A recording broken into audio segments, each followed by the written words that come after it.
O objetivo desse canal é trazer pessoas que possam enriquecer a discussão sobre futebol, pessoas que sempre tragam um viés da prática, mas também com ideias, mas também com conceitos. E para falar da função de executivo de futebol hoje, essa função tão importante, não só aqui no futebol brasileiro, mas no futebol mundial, eu não poderia não trazer esse profissional que é incrível, esse profissional que tem muita bagagem, tem muita experiência prática e também faz um trabalho incrível também na docência, também ensinando, trabalhando na CBF Academy, tem o próprio curso que é incrível, que eu recomendo para todo mundo. Eu estou falando de Felipe Ximenes, profissional muito gabaritado, profissional que tem um capital simbólico absurdo aqui no futebol brasileiro. A gente não pode falar de gestão de futebol e não falar de Felipe Ximenes. Felipe, obrigado por aceitar o meu convite. A gente fez na semana passada uma live incrível, né, pelo Instagram, e a admiração que eu tinha por você era só de acompanhar o seu trabalho, e esse contato inicial que a gente teve foi incrível, por isso esse convite, estreitamos essa relação em trazer você aqui para falar no meu canal. Felipe, sem mais delongas, eu já queria perguntar do seu começo, Felipe. Sempre histórias inspiram, né? Quem vê o Felipe Ximenes hoje no mais alto nível, ensinando, formando profissionais, não sabe talvez que no começo, ali como tudo começo, né, Felipe, em qualquer área, teve as suas dificuldades, as suas complicações. Então, até para inspirar pessoas, Felipe, conta para a gente como foi esse começo de carreira. Grande abraço, obrigado mais uma vez por estar aqui, viu, Felipe Ximenes? Ô, Marcelo, é um prazer imenso estar podendo falar com você. Eu tive a oportunidade realmente de fazer aquela live sobre a Eurocopa. É um projeto que eu desenvolvi ao longo desse campeonato para que a gente pudesse ter parâmetros de comparação com uma Copa América que estava acontecendo no Brasil. Então, acho que é importante a gente comparar, a gente entender, a gente estudar. E você foi uma grata surpresa. A sua participação me deixou extremamente feliz e impressionado com o nível de entendimento do jogo de futebol, que é uma paixão que eu tenho há mais de 30 anos. Realmente foi muito legal e falar com você e com o seu público nos seus canais, né, Marcelo? Porque hoje, na verdade, todos nós temos vários canais de comunicação com os nossos públicos. E poder estar aqui falando com você sobre gestão, sobre futebol, sobre esporte, é um prazer imenso. E já emendando na pergunta que você me fez, eu digo o seguinte, Marcelo, eu gosto de parafrasear uma pessoa que eu respeito muito ao longo da minha carreira, Mário Sérgio Cortella. Ele costuma dizer que as pessoas só chegam onde elas chegaram porque os seus planejamentos deram errado. Então, eu não sou diferente disso. Se eu tivesse realizado todos os sonhos que eu imaginei ao longo da minha vida, certamente eu não teria chegado no ponto que cheguei. Foi o passado que me trouxe até aqui. Eu, como qualquer jovem aqui do Brasil, eu me apaixonei pelo futebol muito cedo, tentei uma carreira de futebol, fui aprovado nos testes do Clube Atlético Mineiro, lá no início da década de 80, onde o futebol era muito diferente e o mundo também era muito diferente desse que a gente vive hoje. Tive uma rápida passagem pela equipe juvenil do Atlético, mas sempre com uma cobrança dos meus pais pelo estudo, sabe, Marcelo? Então, fui aprovado aos 17 anos na UFMG, na Escola de Educação Física da UFMG. Entendi rapidamente que, como atleta de futebol, eu poderia ser um bom gestor, um bom preparador físico, um bom supervisor. Entendi esse processo rapidamente. Continuei jogando futebol de uma forma amadora, em algum momento semi-profissional, mas já comecei a trabalhar como preparador físico de futebol, sabe, Marcelo? E a partir daí, os meus 35 anos de vida que sucederam a minha aprovação na UFMG, eles foram totalmente dedicados, envolvidos e comprometidos com o esporte. Tive a oportunidade de, ao longo da minha carreira, trabalhar por aproximadamente 10 anos no voleibol, uma modalidade que me deu um suporte e um entendimento sobre o esporte, sobre gestão, sobre projetos muito bacana. E nos últimos 25 anos, passeando pelo futebol, tenho a honra de ter passado por 14 equipes de futebol profissional, Marcelo. Então, assim, resumindo um pouco daquilo que eu venho vivendo ao longo da minha vida, esse sou eu, esse aprendiz ao longo da caminhada da minha existência, Marcelo. Não, que incrível, professor. Uma história maravilhosa, né? 35 anos, ninguém fica tanto tempo assim. Eu sempre falo isso, né? Quando você olha um profissional que ele está há muitos anos no alto nível, ele tem muita qualidade. E ninguém, entre aspas, engana por tantos anos, né, professor? E a sua história fala por si só, tantos clubes que você já trabalhou. O professor, e me interessa muito, é o desenvolvimento de competências. Eu não acredito no inatismo, né? Que é aquilo que nasceu comigo, tá lá e a qualquer hora aparece, desabrocha, não, né? Eu acredito no trabalho, eu acredito no esforço, eu acredito no treino. Você vai se forjando de acordo com as suas vivências e com a busca de conhecimento. Então, professor, quando você fala que começou lá atrás, com 17 anos, na Faculdade de Educação Física, você bem citou, o mundo era outro, o futebol era outro. Como que ao longo desses anos você foi se forjando como executivo de futebol? Porque nem existia naquela época, né, professor, essa função. Ela é teoricamente nova aqui para a gente, já consolidada, graças a Deus, né? Tem os dirigentes estatutários, amadores, mas a figura do executivo hoje, no mais alto nível aqui no Brasil, ela é fundamental, ela é elementar. Como que você foi se forjando, professor? Quais são essas competências que eu imagino, claro, que são técnicas, mas muito também as soft skills, né, professor? Você lida diretamente com seres humanos, com pessoas, você comanda, você lidera, então tem que ter também essas habilidades, né, Felipe? Na verdade, Marcel, eu gosto muito do termo forjar, né? Porque forjar é você se moldar sem deixar de ser aquilo que você é.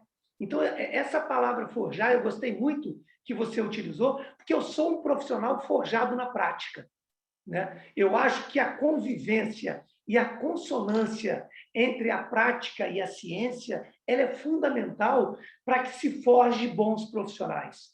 Então, assim, a experiência prática me conduziu para a ciência me ajudou a colocar em prática os meus pensamentos e testá-los, e a partir daí, a construção sendo feita através do aprendizado das derrotas e do conhecimento das poucas vitórias que temos ao longo da nossa vida, é que acabou me forjando. Então, eu acho muito legal você ter colocado isso, porque eu digo sempre, o ser humano ele não nasce pronto. Mais uma vez, parafraseando Mário Sérgio Cortella, né? Nós somos seres em construção.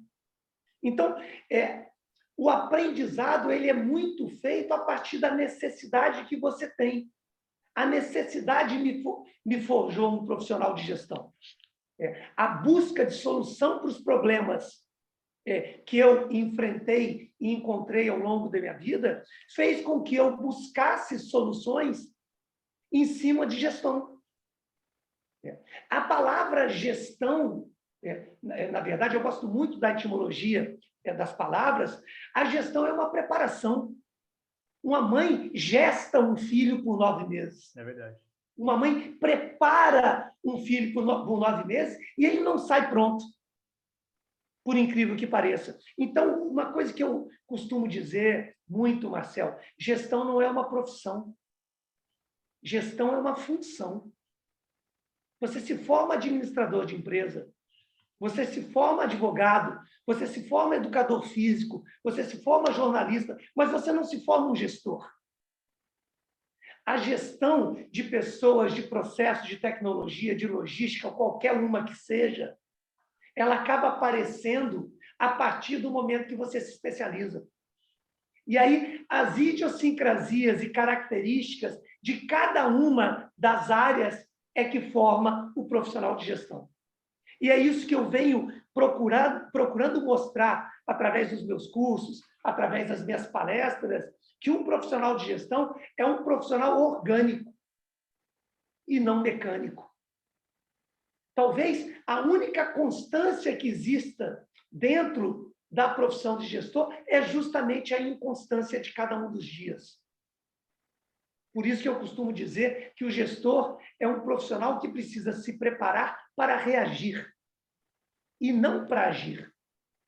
O planejamento nada mais é do que o fio condutor de um trabalho para que você esteja pronto para as mudanças que serão necessárias ao longo de uma temporada e de uma vida profissional. Não, até, só para fechar esse raciocínio, claro. Marcel, na preparação física, que inclusive foi a primeira área que eu atuei, pela falta de bibliografia, nós bebemos muito da água de Antônio Carlos Gomes, lá no final da década de 80, início da década de 90, que teve uma vivência na Rússia, onde a bibliografia que existia no futebol brasileiro era a bibliografia de atletismo. Então, aqueles macrociclos de treinamento de um ano que nunca se adaptavam na realidade brasileira, onde o planejamento é a vitória na quarta e no domingo. Então, a gente acabou tendo de criar mesos e microciclos dentro deste processo, adaptando a nossa realidade.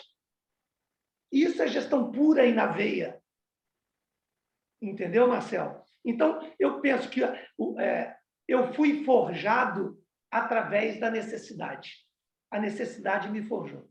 Professor, não, é incrível. E você faz um trabalho de educação, e educação na questão mais pura das pessoas, dos torcedores, dos profissionais que querem entrar no mercado, de educá-los do que é a função, né, professor? E eu, no papel de imprensa, me sinto nessa obrigação também, porque senão, professor, você quando chega num clube é cobrado pelo torcedor, que é o produto final de todo o nosso trabalho, do seu, do meu, da indústria, é por contratação, você é cobrado, de repente, por reforço, por ganhar.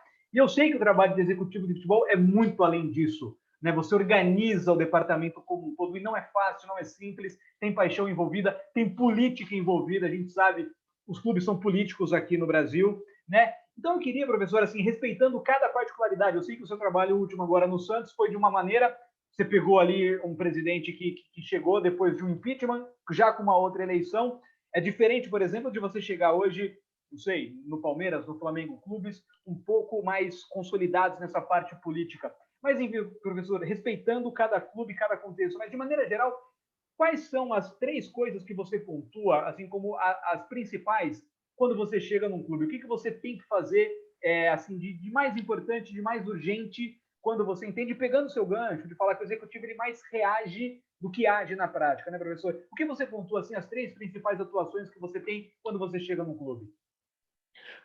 Na verdade, é o seguinte, Marcelo, antes de mais nada, o primeiro passo que o gestor precisa dar quando ele chega no clube é fazer um diagnóstico inicial daquele clube que ele está chegando. Isso, a gente não pode deixar de fazer isso. Independentemente do tempo que você vai ficar no clube, é importante que você entenda o raio-x daquele momento do clube. Normalmente, quando você entra num clube, você se depara com uma realidade que ela é, no mínimo, 70% diferente daquela que você imaginava do lado de fora. Então, você precisa entender este processo. Você precisa criar meios e mecanismos para que você possa colocar em prática conceitos seus. E, principalmente, estar pronto para mudar aquela ideia que você tinha inicialmente. Então, o primeiro passo é fazer um diagnóstico. A partir do momento que você faz o diagnóstico do clube, você precisa criar o que eu chamo de mapa de gestão. Você entender qual é a cadeia de comando hierárquico dentro daquele clube. Porque, de alguma forma, o gestor ele precisa entender que ele está dentro de um ecossistema que ele é baseado em cima de 3 vértices muito importantes, que são poder, dinheiro e exposição de mídia. Essa mistura é uma mistura muito explosiva. Então, você precisa entender e passear sobre esses processos. E, rapidamente, saber quais são as variáveis que você controla, que são poucas, quais são as variáveis que você não controla, que são inúmeras, e, principalmente, ter a capacidade de discernimento daquelas variáveis que você não controla e não querer mudá-las. Uma delas é essa que você falou. A pressão externa dentro de um clube, você não controla. Você ficar dando entrevista para os canais de comunicação, quaisquer que sejam eles, que a função do gestor é muito mais do que contratar, isso é quase como enxugar gelo. Eu escuto esse discurso, Marcelo, há mais de 20 anos, e ele não vai mudar. Você sabe por que não vai mudar? Porque isso não interessa para a cultura. Mas o fato de não interessar para a cultura da porta do CT para fora não faz com que você não tente mudar isso da porta do CT para dentro. Você precisa trabalhar com os players que fazem parte do seu processo, com os stakeholders que, de alguma maneira, vão influenciar no tempo que você vai ter para implementar o seu trabalho. E, antes de mais nada, Marcel, um profissional de futebol, quando ele entra num clube, ele precisa ter absoluta consciência que a única certeza que ele tem é que ele vai sair daquele clube. E quando você tem a consciência deste processo, por incrível que pareça, Marcel, ele é libertador. Porque, como você tem certeza de que você vai sair, você não se preocupa com isso. É quase quando você toma consciência da sua finitude como ser humano. O medo de morrer faz com que você não viva. Quando você toma consciência que a nossa existência é finita, você tem a liberdade de regozijar nesse milagre que é a nossa existência. E por mais filosófico que isso possa parecer, Marcelo, isso é a coisa mais prática do mundo. Entendeu? Isso a gente usa um termo filosófico para poder... Se é no meio do futebol, eu falo assim, rapaziada, dentro do vestiário, a única certeza que você tem quando está ganhando é que você vai perder. Assim como a única certeza que você tem quando está perdendo é que você vai ganhar. Então, cabe ao gestor encontrar a melhor maneira de se comunicar com a pessoa que ele está tratando e lidando. E, por incrível que pareça, Marcelo, a maior dificuldade do gestor é tratar com a vaidade, a começar com a dele, de não se colocar tão importante no momento de vitória, assim também como não se culpar demais no momento de derrota, para que você consiga manter sanidade mental em um ambiente de tanta pressão como é o esporte competitivo. Professora, você está dando uma aula aqui, está incrível isso. Quem está acompanhando, com certeza, são coisas que extrapolam a profissão, né, professora? Você leva para a vida, você está trazendo coisas, habilidades mentais ali, um mindset incrível, né? De fato, você vai sair do clube talvez antes do que você imagina, e isso é libertador, para você não ficar com aquela carga, aquela pressão, aquele medo, né, de agir.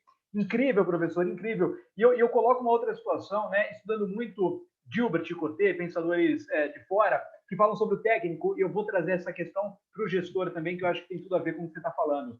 Né? Gilbert e Coté falam que são 3 grandes habilidades. Primeiro, a habilidade técnica, no caso do treinador, né, e do gestor também, conhecer de futebol, tática, metodologia, né, habilidade técnica. Segunda, as habilidades interpessoais, né, que são ali as relações que você tem com imprensa, com diretoria, com jogadores, com todo o meio do futebol. E, por último, a reflexão intrapessoal, que vai muito do que você falou de aprender com as experiências, né, de se observar. Isso falta para muitos profissionais aqui no Brasil, né, professor? Eles não sabem declarar o conhecimento deles, eles vão fazendo o que eles acham. Eles não refletem, eles fazem sempre a mesma coisa. São demitidos, vão para outro clube, fazem sempre do mesmo jeito e acabam não saindo do lugar, acabam estagnando, né? Só que dentro desse estudo, falam que as habilidades interpessoais são as que mais determinam um sucesso.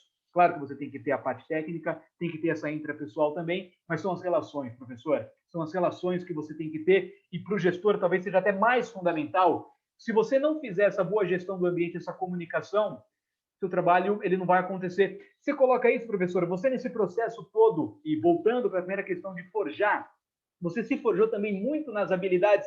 Eu não falo que tem que ter muito dedo para tratar com o jogador, mas lidar com essas vaidades, professor, talvez seja o pulo do gato, talvez seja o ponto mais decisivo para um sucesso de um gestor de futebol. Caramba, essa é uma pergunta super bacana, Marcelo. Vamos tentar fragmentar dentro dos 3 pilares que você falou. Primeiro, o pilar técnico, né? Eu acho que é importante demais. Eu acho que a gente ainda tem muito para avançar, principalmente aqui no Brasil, sobre a função gestor de futebol ou executivo de futebol, né? Isso ainda não está pacificado, né? Nem a terminologia está pacificada ainda, né? A gente tem gente exercendo função de executivo, outro a terminologia gestor, outro é gerente, outro é superintendente. Agora a gente está tendo a função do CEO, que eu não consigo entender muito, como que um CEO de um clube que é de futebol não vai cuidar do futebol, né? Aí a gente acaba tendo o CEO como um executivo do executivo, né? Eu acho que acaba que o CEO ele preenche um espaço que os próprios executivos deixaram no futebol, porque ele não tem o conhecimento técnico do que é um budget. Muito gestor de futebol pensa que budget é um combo do Burger King, né? Tem muita gente que pensa que mindset é algum tipo de inseticida para você utilizar quando vai jogar ali em Manaus, no Amazonas. Ou seja, o profissional de futebol que se pretende ser um gestor ou um executivo, ele precisa investir na questão técnica. E a questão técnica é você entender a amplitude que é a gestão de um departamento de futebol, né? Então, você tem que ter o mínimo conhecimento de todos os saberes que existem e que permeiam um departamento de futebol. Essa é uma questão básica que ainda não está pacificada no futebol. Você diz né? entender do jogo, professor? É entender de futebol em si mesmo, também? É saber o que acontece? Também, obviamente que também. Né? E quando eu digo entender do jogo do futebol, de futebol, não quer dizer que você precisa ser um especialista nisso. Claro. Mas você conseguir montar uma equipe capacitada e preparada para que você receba as informações relevantes para que você tome a decisão. Né? Eu tenho muito medo quando as pessoas acabam vulgarizando determinadas palavras, as palavras da moda. Né? E a palavra gestão hoje está muito na moda. Então o cara fala assim: gerir futebol é gerir pessoas. Eu estou gerindo pessoas há tantos anos, eu vou gerir futebol. E o processo não é tão simples assim. Entendeu? Eu acho que é muito importante. Eu acho que o futebol é uma atividade extremamente democrática que possibilita pessoas de várias áreas trabalharem dentro dele, mas existe muito conhecimento dentro do futebol. Isso precisa ser respeitado. As pessoas precisam conhecer. Da mesma forma como eu respeito inúmeras consultorias que já chegaram no clube, desde as Big Four, né? Ernst Young, Price, até as brasileiras, né? Na época INDG, hoje Falcone Consultores, Instituto Aquila, mas o conhecimento técnico para o gestor é conhecimento de gestão. Ele precisa saber o que é isso. Ele precisa sentar com pares dele numa reunião de conselho e entender o que é um forecast, entender o que é um resultado operacional. Isso também ele precisa sentar num vestiário de futebol e conversar com o treinador e entender o que é uma transição ofensiva, o que é uma transição defensiva, o que é uma linha de 5 defensiva, passando por dois volantes box-to-box e atacantes, e isso tudo mais, tudo. Entendeu? Então, essa é a questão técnica. Né? Depois, o segundo pilar, eu até colocaria o relacionamento intrapessoal como o primeiro passo para qualquer pessoa que quer trabalhar com gestão. Porque para você se relacionar com o outro, você precisa, antes de mais nada, se conhecer, conhecer a si próprio, se intrarrelacionar, né? Conhecer os seus pontos fortes, conhecer os seus pontos fracos, conhecer os pontos onde você precisa crescer, os desafios que você tem para lidar com você próprio, entendeu? E qual o seu interesse dentro desse processo, para, a partir daí, se relacionar com o próximo. Para, a partir daí, liderar pessoas com congruência de discurso e prática e com absoluta certeza e entendimento de que o gestor nada mais é do que um facilitador de processos. O gestor é uma função meio, não é uma função fim, apesar de caber a ele muitas tomadas de decisão. Mas essas tomadas de decisão, elas precisam vir amparadas pelas funções que são funções fins dentro do futebol. Logística, inteligência, ciência do esporte, que é departamento médico e tudo mais, e o core, ou seja, a função principal do futebol, que é o futebol propriamente dito. Sim. Não, perfeito. Felipe, e dentro disso das relações ainda, eu queria te pontuar duas questões, com dois profissionais que são fundamentais nessa hierarquia, né? E a gente sempre tem o presidente, o executivo e o técnico. Se essas três figuras não se falarem, o departamento não vai andar. Se não tiver ali uma congruência desses três pilares, a gente não vai conseguir ter sucesso, né? Como que é a sua relação? Você como executivo, como você lida, como você aconselha as pessoas a lidarem? Claro que não tem fórmula, e falando de ser humano, né, Felipe? Cada um é de um jeito, então você tem que entender o ambiente que você está e agir com eficácia de acordo com cada um. Mas como que é lidar com um dirigente amador? Como que você, executivo profissional, estudado, professor, com tantos anos, lida com esse dirigente que não é profissional, né? E aí esse dirigente muitas vezes tem um discurso que não tem que entender de futebol, né? Ele entende da política do clube, ele está há muitos anos lá, mas ele não entende o mundo hoje do futebol como está. E o técnico, porque eu já ouvi de técnico, Felipe, caras defendendo o executivo com unhas e dentes. Não, o executivo é fundamental no meu trabalho, né? Esse cara me blinda, esse cara me auxilia, esse cara me ajuda. E eu já vi técnicos, os mais antigos, né, em via de regra, fala, não, o executivo, pô, o cara, ele forma o elenco e quem é demitido sou eu. Né? O executivo não serve para nada. Já ouvi os dois lados, Felipe. Então, aqui de maneira totalmente neutra, eu quero saber de você, que é um especialista da área. Como é a relação com o dirigente amador e na outra ponta com o treinador? Qual a maior eficácia que você daria de conselho para a pessoa agir com essas duas figuras? Então, vamos lá. Primeiro, para contextualizar essa questão de o executivo contrata e depois é o técnico que é demitido, eu já fui demitido de um clube de primeira divisão do Campeonato Brasileiro, então, antes do treinador. E também fui demitido 9 dias antes da final de uma Libertadores e o treinador ficou lá. Então, isso já chegou no executivo também, né? Então, é um discurso que acho que não cabe mais. Você encontra exemplo para qualquer uma dessas coisas. E aí, contextualizando isso, Marcelo, eu sempre falo o seguinte, 90% dos problemas que você tem dentro do futebol, eles são oriundos da vaidade. E os 10% que faltam para completar os 100% dos problemas são as consequências da vaidade. Então, o grande desafio da relação, seja com o presidente, seja com o treinador, por parte do executivo, e do treinador com o presidente, com o executivo, e do presidente com o executivo e com o treinador, é controlar a própria vaidade e a vaidade do próximo. Esse é o primeiro ponto. O segundo ponto é o que eu sempre procuro fazer, e é uma frase que eu sempre comento nos meus cursos: o certo é o certo, mesmo dando errado. Então, você fazer o que é certo é importantíssimo. E você ser... essa é uma frase que falava muito Steve Jobs. Você ser brutalmente sincero com as pessoas que têm nível de decisão na ponta do processo. Então, você tem que ser muito sincero, mesmo que isso custe, em algum momento, o seu emprego. E esse é o desafio. E a sinceridade e a verdade, Marcelo, é algo que não depende do próximo.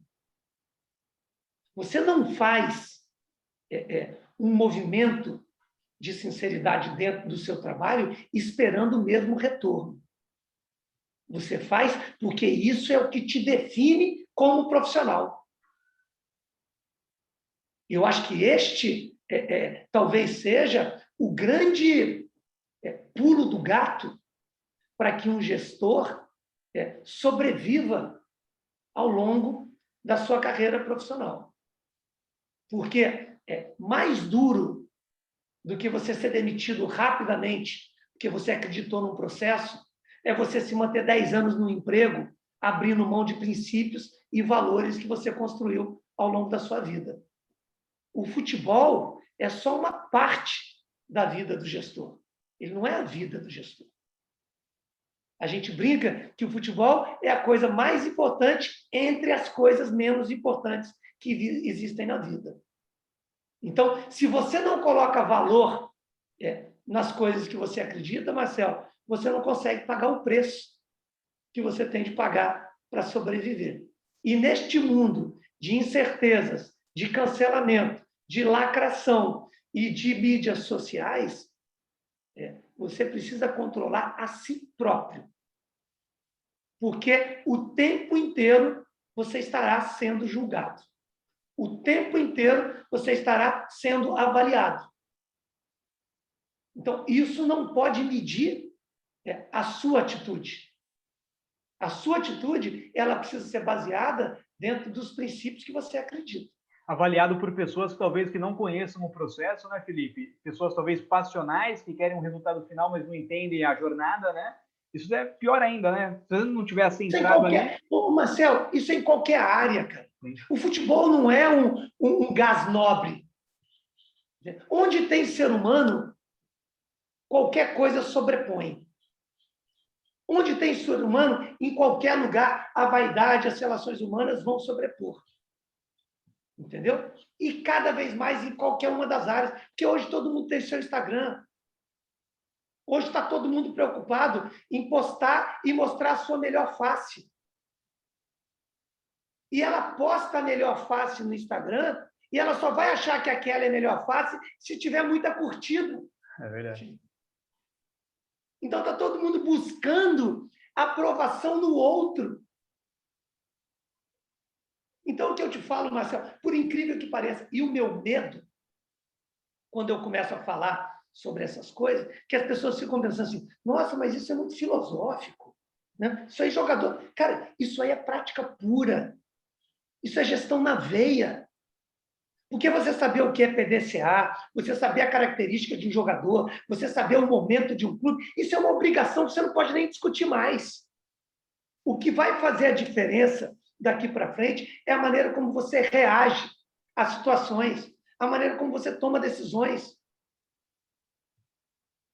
Então, é nisso que eu acredito, Marcelo. Não, que legal. Que aula, Felipe. Está incrível. Quem está acompanhando a gente até esse momento deve estar se deliciando, porque você está falando coisas atemporais e que servem para quem quer trabalhar no futebol e para quem está acompanhando, de repente, para te conhecer. Leva para a vida, para qualquer área, qualquer profissão que a pessoa tenha, estar centrado, como você está pontuando, eu acredito muito nisso, é fundamental para qualquer vida, porque você na sua profissão, um reflexo do que você é como ser humano. Quanto melhor ser humano você for, melhor profissional você vai ser. Ô Felipe, já caminhando para a parte final, eu queria falar de cases, né? Começando com um positivo, Felipe, sem falar de pessoas, falando de ideias, de conceitos, qual você acha que foi, até o momento, a gente grava esse material no dia 9 de julho de 2021, uma sexta-feira, olhando para trás, Felipe, qual foi o case que você mais se orgulha e por quê, né? Até para quem está acompanhando, aprender e pegar essas suas observações, reflexões.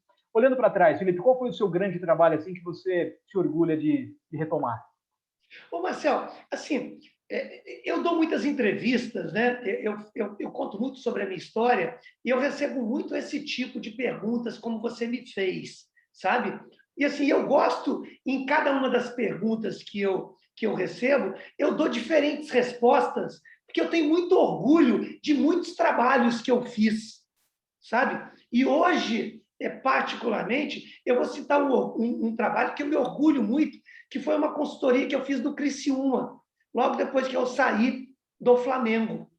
Eu fui contratado pelo Cláudio Gomes, que na época era o CEO do Criciúma. O Criciúma tinha acabado de cair para a segunda divisão, ele estava num processo ali de preparação para a sua venda, e eu fui lá para estruturar principalmente os ativos do Criciúma, para que eles pudessem ter aqueles ativos protegidos e pudessem vender e realizar o trabalho que eles fizeram. E dentro daquele trabalho, Marcelo, eu vou só citar rapidamente atletas que eu descobri ali, protegi o clube para aquilo e também garanti a carreira, o prosseguimento da carreira deles. Eles tinham um atacante que não tinha rendido, eles contrataram, foi artilheiro do Taboão da Serra, da Copa de São Paulo, de juniores, sabe? E ele tinha sido emprestado, acho que para o Resende, aqui do Rio de Janeiro, voltou lá do Criciúma, ninguém queria esse rapaz. Eu conversei com ele quase 2 semanas, consegui emprestá-lo para o Tubarão, que estava disputando a segunda divisão do campeonato catarinense, e esse atacante era o Gustavo, ele acabou indo para o Corinthians. Tinha também um zagueiro que tinha um comportamento extracampo muito complicado. Ali eu acabei convencendo esse zagueiro de também ir para o Tubarão. Esse zagueiro se chamava Jansson. Hoje ele está no Brusque, disputando a segunda Série B do Campeonato Brasileiro, é conhecido como Gamarra de Santa Catarina. Fizemos lá o primeiro contrato de um zagueiro, na época, se não me engano, ele era 99, se eu não me engano, mas um zagueiro muito interessante. O dono do clube não queria fazer mais contrato, mas fizemos. Esse zagueiro é o Nino, que está no Fluminense hoje.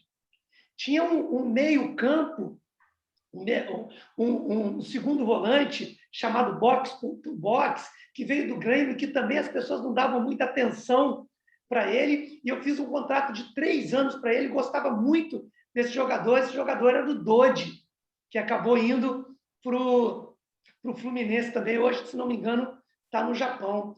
Tinha um loirinho, Marcelo, tinha um loirinho que era um talento absurdo, mas tinha um pai com muito difícil relacionamento, menino todo tatuado, tinha acabado de engravidar uma garota. Eles queriam que a gente demitisse esse menino. Eu consegui convencer o dono do clube, consegui convencer o pai e renovamos o contrato desse menino por 5 anos. Esse menino era o Roger Guedes. Caramba! Esse menino era o Roger Guedes.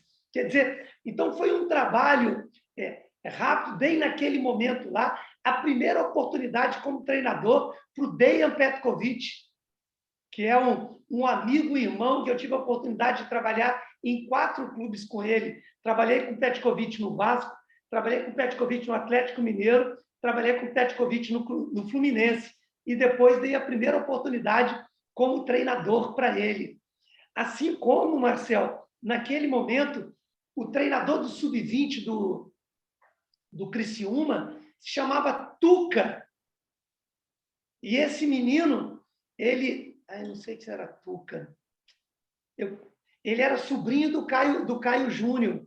Olha só. Ele é treinador do Sub-20. E numa troca de treinador, antes do Pet chegar, o Pet já tinha sido contratado, eu dei a primeira oportunidade para esse rapaz treinar uma equipe de futebol profissional, sabe? E esse menino, ele agradeceu para mim até o resto da sua curta existência, que ele acabou indo para Chapecoense como auxiliar do Caio Júnior e morreu tragicamente naquele acidente de avião. E pelo menos eu dei a oportunidade para o Tuca viver essa experiência como treinador. Então, eu vou te falar o orgulho que eu tenho desse trabalho lá no Criciúma, que pouca gente escutou tudo isso que eu falei para você. Ah, que legal, professor. Obrigado por compartilhar. Poxa, que bacana, né?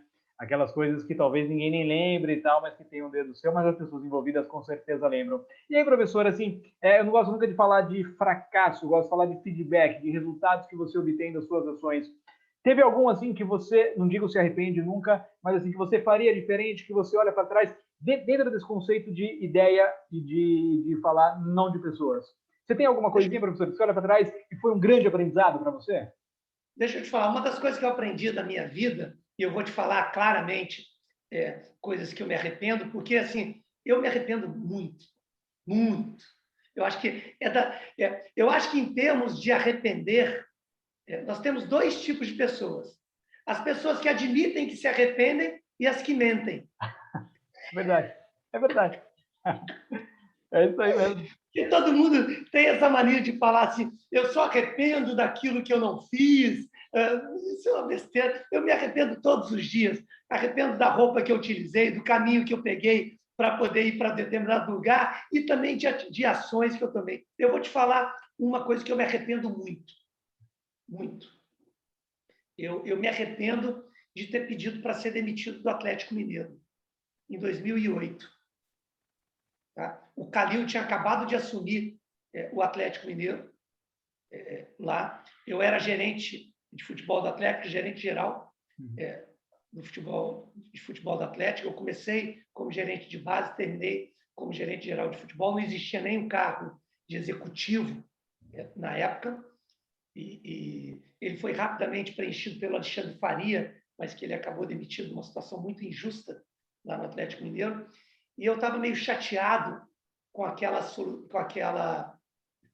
situação do Atlético, e eu pedi para ser demitido do Atlético, sabe? Eu achei que foi uma precipitação da minha parte, entendeu? Eu teria ali ficado com o Calil. Eu tenho certeza que o Calil foi um gestor incrível no Clube Atlético Mineiro, e eu tenho certeza que eu teria uma vida longa ali. Então, esse foi um arrependimento, a precipitação de ter pedido para ser demitido do Atlético Mineiro. Eu me arrependi muitas vezes depois, mas esse é uma situação que eu nunca tinha falado também. Eu estou te dando aí de primeira mão. Ah, que legal, professor. Eu te agradeço muito. Olha, a gente podia ficar horas aqui conversando, mas você tem os seus compromissos, né? Enfim, muito obrigado, Felipe Ximenes. Que honra, que prazer, quanto conhecimento. Obrigado por compartilhar, obrigado pelo seu tempo, pela sua agenda. E olha, que a gente faça ainda muitas lives, muitas gravações, muito contato, porque eu aprendo com você. Né? Eu saio melhor dessa entrevista, com certeza quem acompanhou até o final sai melhor também, porque você, Felipe, é um cara incrível. Eu te agradeço demais, parabéns pela figura que você é e ainda mais sucesso nessa sua vida que você merece muito. Felipe, obrigado. Eu agradeço muito, mas se você me permite falar sobre 2 projetos meus que eu acho que são importantes para que o seu público conheça. Claro. Como você sabe, eu criei um curso de gestão de futebol que hoje está espalhado por 16 países. E através disso, a gente criou uma comunidade mundial de gestão esportiva. E nós estamos fazendo um projeto com a força da nossa comunidade, que é um projeto extremamente arrojado. Dos dias 12 a 15 de outubro, nós vamos fazer um evento chamado Global Football Management em Lisboa, Portugal. Vai ser um evento híbrido, ele vai ser presencial para 200 pessoas e vai ser transmitido via streaming para o mundo todo, sabe?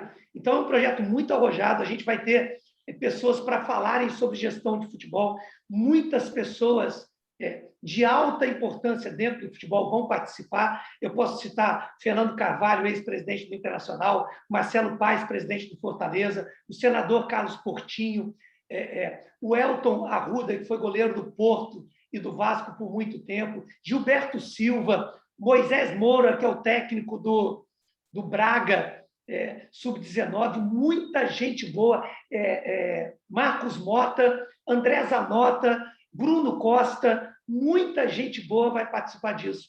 Então, eu queria, Marcelo, se eu pudesse, claro, aí depois, nas suas mídias, você colocar as redes sociais do Global Football Manager, tanto no Instagram quanto as redes sociais, seria muito importante o seu público que tiver interesse, quem estiver assistindo lá de Portugal, que compre ingresso presencial, e quem ele puder, que participe do evento de uma forma virtual, que vai ser muito legal. Não, com certeza. E qual é o site do seu curso, Felipe, para quem quiser acessar? Tem um site, tem o seu Instagram, @Felipe Ximenes, né? @ o meu Instagram, segue meu Instagram, @Felipe Ximenes, que a partir dali a gente tem todos os dados da minha loja virtual, dos meus cursos e tudo mais. Não, vale a pena. Quem quer se aprofundar nesse conhecimento, né? O site do Felipe Ximenes, né? O nome dele está aqui na descrição do vídeo, é só dar uma busca que o curso do Felipe realmente é incrível, vale muito a pena para quem quer ter mais conhecimento. Felipe, está dado o recado, te agradeço demais. Para quem quiser aprender, pode seguir o Felipe, que ele tem muito conhecimento. Foi demais, Felipe. Obrigado e até uma próxima, viu? Eu que te agradeço. Um grande abraço. Tudo de bom. Valeu.